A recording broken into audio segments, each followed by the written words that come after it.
Well, I don't know if many of you had the opportunity to make the snow ice cream yesterday, but I have to tell you, when I tasted it, it took me back to being a child again because it tasted just like the way my grandpa used to make it. So, if as long as you can find the good fresh snow, it's pretty tasty. I hope you get a chance to try it someday. This book is called The Snowy Day, written by Ezra Jack Keats, and it is published by. hmm, Let's see. The publisher is New York Viking Press. The Snowy Day by Ezra Jack Keats. And I love his stories. They're a lot of fun. And you can kind of see Willie right there. He's making all his little tracks there. One morning, Peter woke up and he looked out the window. And snow had fallen during the night. It covered everything as far as he could see. And after breakfast, he put on his snowsuit and he ran outside. The snow was piled up very high along the street to make a path for walking. You can see the high, high snow all piled up.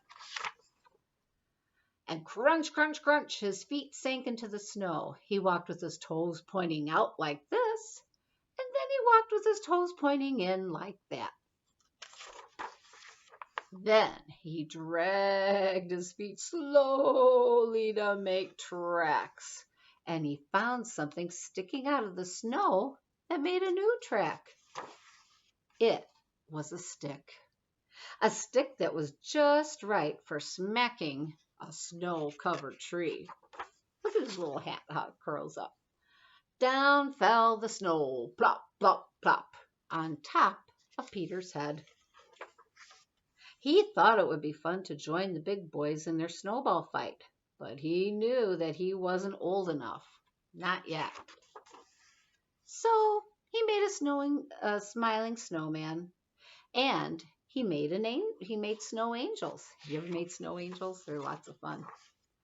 He pretended he was a mountain climber. He climbed up, up, up, up the great big hill of that heaping mountain of snow, and then he slid all the way down. He picked up a handful of snow, and another, and still another, and he packed it round and firm, and he put the snowball in his pocket for tomorrow. Then he went into his warm house. What do you think's going to happen to the snowball? He told his mom all about his adventures while she took off his wet socks. And he thought and he thought and he thought about them. See, he's just thinking. Before he got into bed, he looked into his pocket, but it was empty. The snowball wasn't there, and he felt so sad. What happened to his snowball? While he slept, he dreamt that the sun had melted all the snow away. But when he woke up, his dream was all gone, and the snow was still everywhere, and new snow was falling. And after breakfast, he called to his friend from across the hall, and they went out together into the deep, deep snow, and they had a lot of fun. Thank you for sharing this book with me.